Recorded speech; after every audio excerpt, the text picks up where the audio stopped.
আজ বইমেলার শেষ দিন। মেলার মাঠে আজ এক অদ্ভুত মিশ্র অনুভূতি। আনন্দ আছে, আবার একটু কষ্টও আছে। এই কয়েকটি দিনে আমরা কত কিছু পেলাম।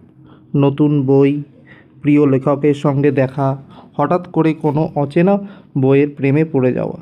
স্টলগুলোর ভিড় আজও আছে, কিন্তু কোথাও যেন একটা বিদায়ের সুর বাজছে।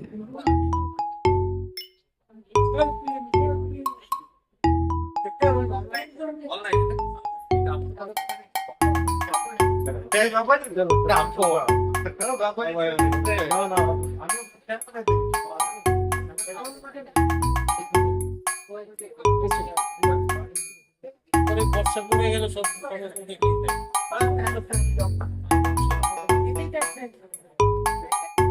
ঠিক আছে, চলো না ঠিক নেই।